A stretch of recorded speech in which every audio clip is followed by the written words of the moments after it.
education, legislation, obviously that's not the answer. There's got to be some transformation inside of people to move them to a different place so that they see everybody as a beloved child of God. And you can't educate that into people. You can't legislate it. It's something deeper. It's much more mysterious than that. And then until it happens, folks will always fall back on this divisiveness and narcissism or whatever it is that keeps us pitting each other against one another. And now we return you to the musical Innertube, already in progress. What is this thing? What's this podcast?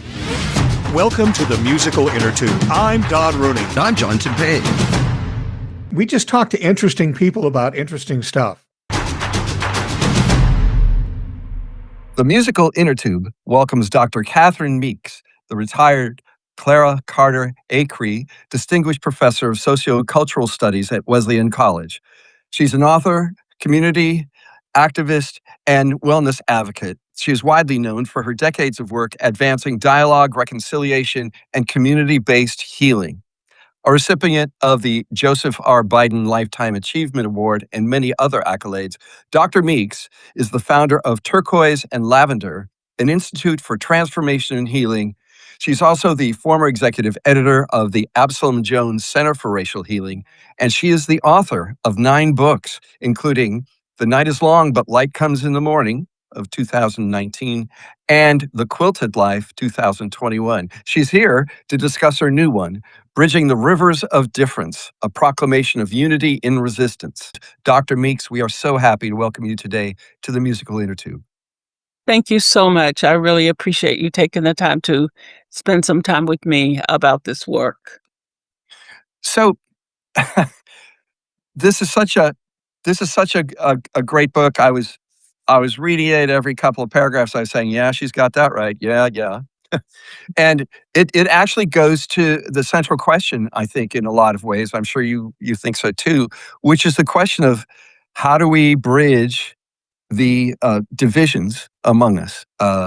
And you challenge white people, particularly white men, but you also challenge people of color, including African Americans, Asian Americans, Indigenous people, and Latinos. We all have to overcome prejudices, as you say, distrust and divisions within and between us. I'd like to ask about that issue of trust. There's a lot of reasons why people of color might not trust white folks. So how can they break that down? Can you talk that through a little bit for us? Well, that could take a couple of years, actually, but I'll see what I can do here Sure. in a few minutes. The abridged version. Trust is a thing that has to be earned, and so I can't tell you well, just trust me, but because why should you, unless you've got some data that says I'm trustworthy, and people of color in this country don't have any data that says that the system, which was actually designed by white men in the originally, is trustworthy. It is not trustworthy. It was not designed with us in mind. When the Constitution was written, we weren't considered to be fully human. So to say that, we hold these truths to be whatever, and to talk about them for people, they weren't talking about Native people. They weren't talking about African Americans. So, and then of course the Latinos and Asians were not here at the very beginning. So we have got a whole fabric that's built on no reasons to trust. And we spent a whole lot of time in the history talking about racial reconciliation. Let's get everybody together and let's go down the road and be a country. Well, there's no reason to do reconciliation if you don't have any trust. It's not actually even going to happen, and there's nothing to be reconciled anyway, because the relationships were always transactional. They weren't based upon, here are a bunch of equal humans, people that are seen as equal humans, to come together. We had people that were seen as superior and people were seen as inferior. And you cannot build equitable relationships with that dynamic. So Yeah, when I was writing this book, I said to myself, you sound like a crazy person trying to talk about these people all coming together, because how can that ever happen? And then to make it worse, the systems kept dividing the people of color, pitting them against each other, Right. and picking a group to be, this is the group that we favor now, and so the rest of you are the downtrodden, more downtrodden, and so people and people of color bought into that. Which is a part of what we called internalized depression. We Mm. bought into, well, some of us are better. And so we play, I talk about in my book, we play oppression Olympics. Who's Yes. got it worse? You know, the Native people have it worse than the African Americans. African Americans have it worse than the Asians. All of those things are not helpful, because all it does is it keeps you fighting yourself, fighting among ourselves, and the oppressors can just go right on down the road. They don't have to worry, because we're going to keep ourselves oppressed. So what do we do in the face of that? I think this book, I hope, will help to start a new conversation where we say it's time for us to take stock and look at ourselves and see where we have gotten by the way we have been. And do we want to keep doing that, or do we want to try something different? And I'm proposing that we try something different, that we try to see if we can't start building some bridges between us as people of color. If we can start saying, let's don't play this ridiculous game of who is more oppressed than whomever else.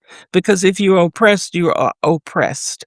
You know, it's like you've heard so many, I imagine, stories where the surgery stories. Well, I had this heart attack and had to have open heart surgery, and then somebody else had to have a lung removed. And so who's got it worse? Well, you both got it pretty bad, Yes. you Yes. know. So what difference does it make which surgery was the worst? It was a rough surgery for both people, and you can come together around sharing that we survived something scary, or you can spend your time trying to see if you got it worse off than the other person.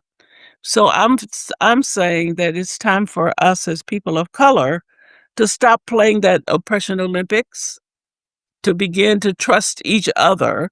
And I know that you can't just say that and have it happen. I mean, people aren't going to just wake up in the morning and be different. So part at the end of the book, I was really struggling with, okay, so you said all this, how do you do it? Because if you don't have any kind of way to think of how to do it, then why talk about it? And so I think that we need to begin to sit in rooms with each other and tell each other our ancient stories, our Mhm. histories, to talk about what life was like before we became colonized or before we migrated here. What are the stories of the ancestors? You know, how did what things do you carry in your soul to help you be a better person? Mm. Those stories, I think, can be healing. I think that can be a place where we can meet without having to have a hierarchy. You know, my great Mhm. great grandfather's story, your great great grandfather's story, if we're telling it to each other and just trying to understand what they were talking about and looking at the similarities rather than the dissimilarities, Mm. building on this kind of coming to know each other as human beings. Yes. So are we willing to take a chance on the fact that at the end of the day, we are all indeed humans, and we can come together at that point. If that can happen, then with these four major groups that I have highlighted in my book, then we can begin to say, okay, now we find ourselves in the 21st century with this situation in front of us where none of us is really free. We are all, you know, the Latinos right now, the ones being dragged out of the house, but they did it to Black folks already. They did it to Native people, and so it'll just be somebody else the next time you turn around. So let's try to create a world where that stuff is stopped, where we don't have that, and it would be to the advantage of all of us, Black, white, brown, everything in between, to create a better world, to create a country where everybody can get up in the mornings knowing that nobody's ever going to be dragged out of their house and dragged off without due process or whatever. And then begin to work on those common agendas to for once actually put the common general welfare at the top of the list, that we really are willing to work for the general welfare. We say that in the preamble to the Constitution, but we don't do it. Since I there's a thought lot of they, resistance to programs that try to do it. I mean, there's, we That's right. disagree about means and ends both ways. yeah. And when we do try to do it, it's got a specificity to it that makes it harder for people to swallow. But if it's a more collective endeavor, I think that can help. Because at the end of the day, it's got to be everybody that benefits from whatever happens. But I think it's got to be the major minority groups that take the lead in trying to set the agenda and go down the path to achieve it. White people and people of color will benefit from us creating a new way to be together. But I think that people of color have to take the lead. Interesting too, because your book describes the way that a lot of these minority groups came to the United States. And aside from the Native Americans, which was colonization or just taking over the land, everybody else was involved in labor. The slaves were brought over for labor. The Mexicans came up for labor. The Asians came over to help build the railroads. And it was always the Right. white people who were in charge and determining how they lived and how they worked. So Mhm. when you get to a situation now where people are uh, perhaps leveling the field a bit with amongst themselves, minority groups, how do they break that ceiling and get up and through the ceiling that the white people have put there? Because even now, when these groups are laborers, they're usually working at the bottom of the caste system. They're working in the Mhm. jobs that we hear it all the time that white people won't take. So Mhm. how do we get through that particular mess that's been set up? Well, I talk in my book about the inferiority narrative, and Yes. the inferiority narrative is the white narrative about we're taking care of you, and you need us to take care of you because you can't do it yourself. But you come and do this work and we'll take care of you. Well, you come and do the work and you don't get taken care of. You end up suffering because when all of those people came from Latin America and Asia to help build this country in the Industrial Revolution, they did not get taken care of. They got Yes. exploited, and they got it treated just one step up above being a slave for the most part.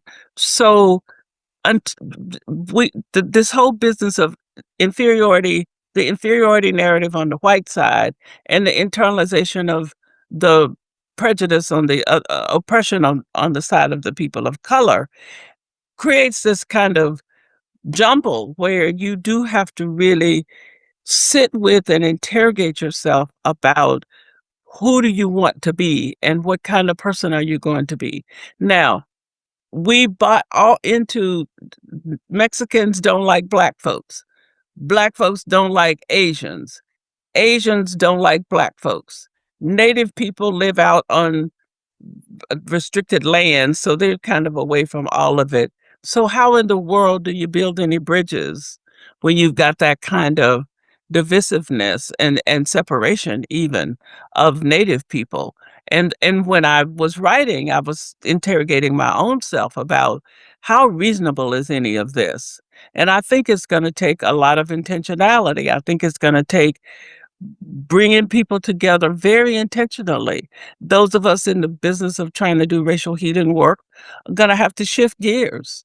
We're going to have to start. I'm doing a summit later on this in the early fall to get these four groups together in a room and Hmm. let's talk about where we are and who we are and where do you see us with the possibility of where we can go, because it's not going to be simple, because we have had all these years of being over here fighting each other and fighting for a few scarce resources at that too.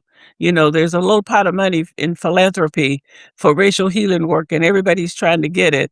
And so everybody's trying to outdo everybody else. I mean, it's such a mess until you could just get a headache and not do anything about it. But that's not a response. There's got to be, you have to imagine a new way to see before you can actually create a new way to see. And I have tried to imagine that in this book and try to write about how it could happen, which is why I was so specific about the storytelling, about Yes. putting the groups together and spending time telling each other stories and getting to know each other and building a new foundation where you start to learn to respect each other and know one another as a human being. And then you start trying to figure out, well, how can we make the country better?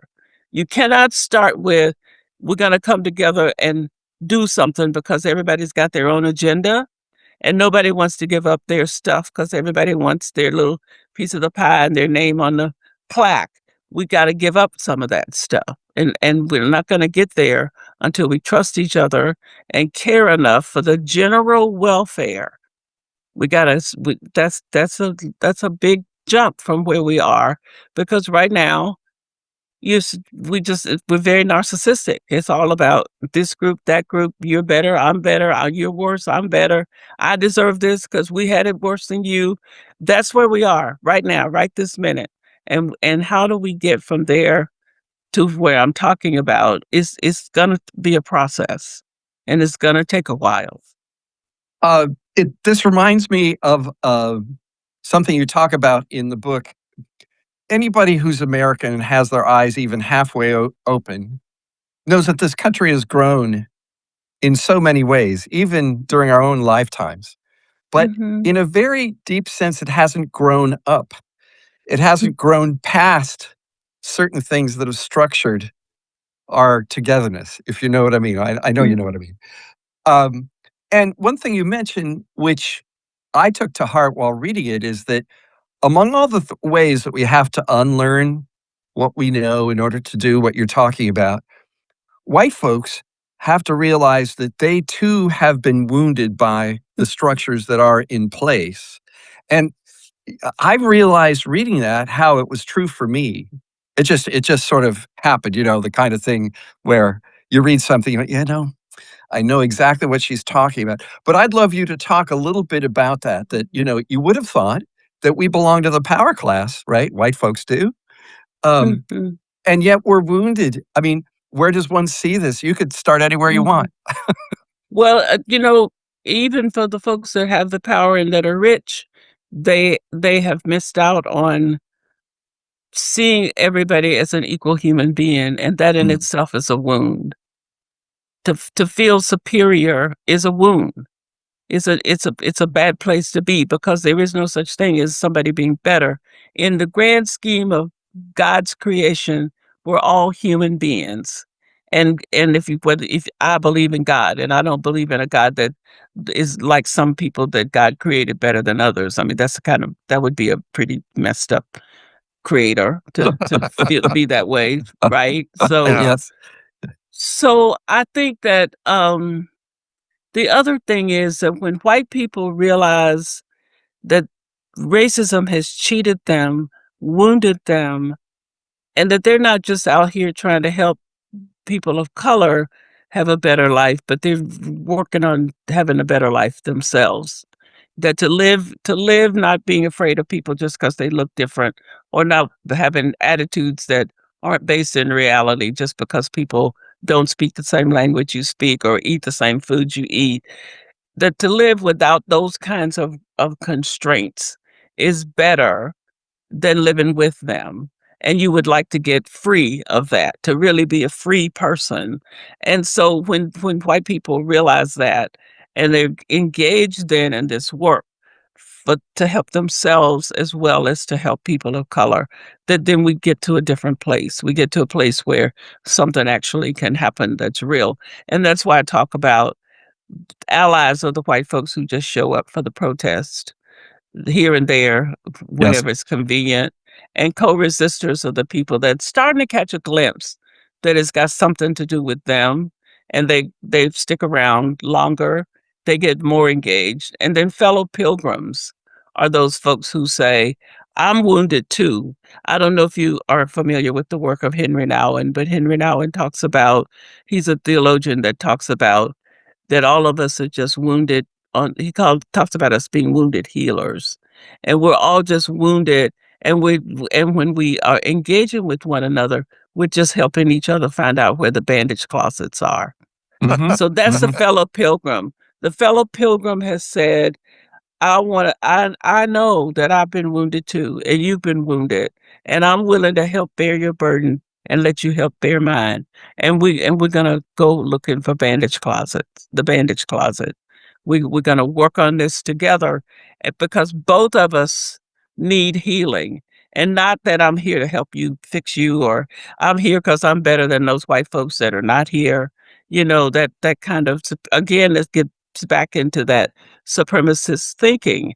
And that supremacist thinking is very detrimental to good mental health and good physical health, actually. And so I think, that the wounds are deep, and it's hard to gain consciousness when you feel like you don't have anything to be conscious about. When Yeah. you feel like you already know, Right. you got it straight. You don't have it straight. And so it's very disruptive to come to realize that, and to then be willing. It's disruptive to realize it, and it's more disruptive to do something about it. And I've been doing this work for 50 years, and I've worked with numerous white people, and some of them have really gotten in it and rolled up their sleeves and taken on the work, and others have said, see you later, because what has it got to do with me? My life is pretty well okay. Well, your life is okay if you want to stay unconscious. But Right. if you have any interest in being conscious, your life is not okay. I And if you do. really, one last thing I'll say is that I always want to say to people, do you really want to be well? Do you really want to be well? I was just going to say, I do like your solution for having people talk to one another, not just the minority groups together, but possibly the minority groups and white people in there. Because when you Mhm, start to tell stories about your family, oh, my grandfather was this, or my sister does that, or whatever, mhm, there is a huge commonality that even white mhm, people talking to white people don't understand. But if you got huge group of people together from various countries or various backgrounds or various cultures, I'm sure that a lot mhm, of those stories would just break down to be the same stories, human stories mhm, about your relatives, about Mm. your Mm. ancestors, and that tends to mhm. give common ground to a lot of people. Yeah, because when you look cross culturally, there's so many stories that are exactly the same. Like Mhm, every culture has a flood story in it. The Noah's Ark flood story. Is right. Mhm. you can find a similar story all across the world. you Yeah. know and for me, those things mean that we're really connected, that we are one people. Well, but we just are in different places on the planet, and we've had a different set of experiences. And when I meet somebody, I'm just meeting another part of myself, and that I didn't know about. And I don't have to hate you or fear you. I just need to find out who you are. Mhm. And Sure. and and if and so that attitude has led me to, I mean, I can't think of anybody that I'm particularly worried about meeting or being around. The only thing that would worry me is language. If I can't speak a language, then I can't really communicate. But even in instances when I've been with somebody and didn't speak the language, we end up doing sign language and Yes. communicating a little bit, because they would just point at things and all that. So but for the most part, just everywhere I have been, I have found people to be human, and that's what I am, and I'm not afraid of humans. Now, snakes and alligators, that's a whole different story, you know? Yeah, alligators are nasty, and I don't wanna have anything to do with them, and I don't They care they if they have a know it. few they have a few of those down in Georgia, I hear. Yeah. Yeah, So I think so, but I try to stay far away from them. So they're One of fewer the up here in things New yeah, Jersey. one of the other Yeah. things too that brings people together and gives them commonality that they maybe never known before. Unfortunately, are disasters, natural disasters like the floods Yeah. and the earthquakes and that sort of thing. Mhm. Again, when you're living in your house, in your neighborhood, you're pretty much set with who you know and who you don't. And sometimes when you're thrown into a situation where you're dealing with people that you've never met before, again, it's a good opportunity to find out they're just like you. They have the same Right. fears and the same hopes and the same abilities as you do. And that also tends to break down a lot of barriers. But the problem with that is that people forget so easily. Mhm. So when you get stuff fixed, people can go back to being the way they were unless they make up their minds that because they had now had that experience, they don't want to go back to the way they were. But we quickly we like balance, we like sameness, we don't like disruption. I get that. No, nobody does. So when even when there's a natural disaster, we do exactly what you said.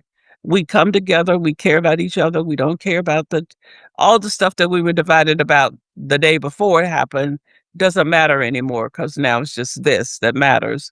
Well, but we forget that too quickly. Mhm. And then we're back to, it doesn't take us long to get back to being divided. I mean, look at where we were during COVID and during the whole crisis with George Floyd. There was such a sense of common sharing and people caring more about each other and people in the street to protest. And now people are in the street to protest some now, but it's not as diverse as it was with George Floyd. And we just go in cycles. We are funny lot of people here in this country. And I think we have to be intentional and we have to stay with, yeah, this happened and I learned something. And because I learned this, I don't want to go back to where I Yes, yes, was. yes. So if you don't want to go back, you won't go back. But if you just taking a deep breath and glad the disaster is over so you can get back, because a lot of people did think that with COVID, I just want to get back to normal rather than thinking there's no going back. How Mm. can I be who I have become now because of COVID is way different from I just want to get back to normal. So So building building on something that you and Don have been speaking about so well, about the value of storytelling, the value of discovering what you have in common, and you speak of going back to ancestral memories and mhm, and shared wisdoms. One figure that you do bring up, who is certainly a lot of people from at least three of the four major groups that we've been talking about, and white folks, is Jesus. And mhm, eh, it may not necessarily be the Jesus that you always get in church, though, because you point out that his call is for a radical walk on this earth, if I may quote you, mhm, um, in which you, first of all, you show patience. You realize it's a long journey, and you show a love for your fellow pilgrim. I love that notion of the pilgrim because the pilgrim stays on the path even when the mhm, destination isn't clear or maybe isn't even there. mhm, But it's the process of being on the path, and the mhm, teachings of Christ say you got to stay with it. And the other thing that I thought was very interesting is you point out the sacrificial nature of much of what Christ is saying, that we're willing to give our lives up for those less mhm, fortunate, for the downtrodden. And that is common to a lot of white folks, a lot of black folks, a lot of Latinos, and sure, a good number of Asians and indigenous people. mhm, You know, a lot of people who are not Christian know the stories of Christ mhm, better than Christians do because the mhm, stories stand up. mhm, And I'm wondering about that challenge because there's a figure, and you've spoken about your belief and you're very active in your faith community. There's a figure who both shows who's both a teaching moment and a role model at the same time. A real right, challenge to us all. right. Well, I so appreciate the Jesus energy, but also people have taken it and just flopped it around in so many ways that it turns out to be they have turned Jesus into um, this king that they're waiting on to come back in glory. Like sometimes the folks in the New Testament were waiting on Jesus to come back and establish an earthly kingdom because they didn't get the clue either of who he really was. And I think in the 21st century, there are many, many people who call upon Jesus, follow Jesus to some degree, that don't have a clue who he is and what he is about. And the radical Jesus with his back against the wall, Palestinian Jew that's talking to us is the one that I care about, the one that's speaking about faith and work in the midst of less than desirable circumstances.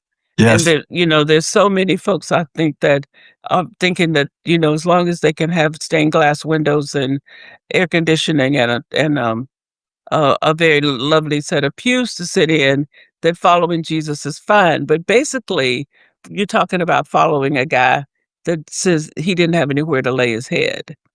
Right. He was out there sleeping on the ground or somewhere and doing all this stuff for people.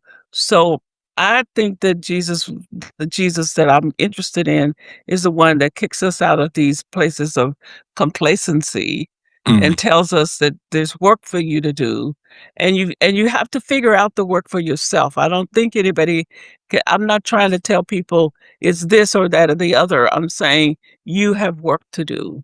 If you claim you follow Jesus, you have work to do, and Mm. it's your job to find out what that work is. And I'm just talking about how I see it. I'm talking in my book, I'm talking about how I see it, but you have to decide where you can stand in that, because that's the only place people are going to stand anyway. I mean, you're not going to do stuff because somebody said it was a good idea. You're going to do it because something in you motivates you. And it seems to me that Jesus is of an energy that can motivate if people are open to looking really at who Jesus really is rather than the Jesus that we made up. Because You know, in our religious communities, we've made Jesus up in many ways. it's interesting that you point out the ironic duality that is represented by religion in general, that religion Yeah. actually has been one of the forces pushing for reconciliation, pushing Hmm. to reach across our prejudices and unlearn them, because it's one of the main tenets of most religions is human brotherhood. And by the same token, though, religion has been complicit in the doctrine of discovery in the 1400s that let the Hmm. explorers basically ravage the land when they got to the New World. That's And, right. you That's know, right. but I mean that's just a great historical example. There's thousands of others where the church, wherever the church may have been at the time, stood steadfastly behind those that had violence. And Right. And those. in the South, here in the South where I am, in the Southeast, to think of people leaving church early on Sunday with their picnics to go watch somebody be lynched is an image that is hard for me to process, because you just sat in church and talked about following this Jesus, the Christ, and now you're going out to lynch one of God's children, and you're making it into a picnic. I mean, Mm, that is just a mind-boggling set of images that mhm. somehow one has to grapple with in the process of trying to understand the complexity of, here's Jesus, the liberator, made into Jesus the complicit one in great evil. And that's really, those are those both of those things are true, that we have done that. And I think that one of the things I think that we do so much with this whole business about race and religion and everything else is we oversimplify it, and we try to drill it down to some common little denominator that it can't fit into, because we just got to hold these very strange paradoxes in our hands while we live in the middle. And that's hard to do. Yeah. I know about it. That's where I live, so I know it's hard, but I Yes. also know it's the call. And it's in that space, it's in that willingness to live in the middle that makes it possible to imagine another way to be, to imagine that we can build these bridges because we can learn how to live in the middle rather than having it this way or that way. There's this and that, and both of them are true. But then there's also the possibility of something else. So, Yeah. and that's not, that's just not the average person just doesn't wake up every morning thinking like that. Right. So it's hard to, it's a real, it is a challenge to even articulate that way to be enough for somebody to even understand it and then to encourage people to engage with it. I do like the idea of the whole reconciliation being on a grassroots level, on a people-to-people level, because one of the things that I've been doing lately is watching a lot of those Netflix biographies of the presidents. And Yeah. there's a lot to be commended, but of course, there's a lot of cheesy reenactments as well. But they do Mhm. have historians come on between the reenactments and actually talk about what was going on and why it was going Mhm. on. And I was watching one of Lincoln, and one of the historians came on and said, the Emancipation Proclamation wiped out slavery, but it didn't wipe out the basis of slavery, which was racism. And the first Right. thing I thought of was, yeah, you can legislate the way we legislated in 1964, a whole 100 years after the Emancipation, and we can legislate again and over again, but then we can have the Supreme Court come in and take away voting rights that have been in place Mhm. for years. So legislation doesn't seem to be a cool, stable, congenial way of No. achieving that goal as much as Mhm. getting down to the grassroots, to the person-to-person level. That's right, and, Du Bois, W.E.B. Du Bois was walking down the street in, Atlanta, and he saw the fingers and toes of a man who had been lynched, Mm, this on display in a shop window, and he mm, said, "Education, we need education.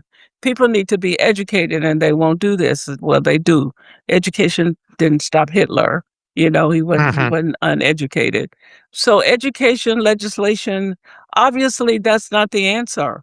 There's gotta be some transformation inside of people to move them to a different place so that they see everybody as a beloved child of God. And you can't educate that into people. You can't legislate it. It's something deeper. It's much more mysterious than that. And then until it happens, folks will always fall back on this divisiveness and narcissism or whatever it is that keeps us pitting each other against one another. So we've got to be transformed. That's why I say we got to get well. We got to dig inside of ourselves and pay attention to those competing energies that want to be divided and say, no, you don't get to live here. You don't yeah. get to run the show. You'll be here because they'll be around, but you don't get to run the show. That I'm going to be, what kind of human am I going to be? I'm not going to be a human that's looking at people and judging them on the color of their skin or what zip code they're in, rather than dealing with them on the basis of who they present themselves to me as being, and it is really transformation and a matter of decision to live then in an intentional way, in that transformed way. And that's way above education, and it's above legislation. And it's actually above even the religion as we practice it. It's about transformation at a level that I don't think we don't pay enough attention to. So, Dr. Catherine Meeks, your new book is Bridging the Rivers of Difference, a proclamation of unity in resistance. We've just had this wonderful discussion, and in many ways, we haven't even scratched the surface. But Mm. all of the stuff we talked about is certainly in there, and you adumbrate it so much more. And we really thank you for coming and joining us on the Musical Innertube. Well, this is so wonderful, and thank you all. This has been delightful. I really appreciate it. Take good care. Thank you. You too. Thank you.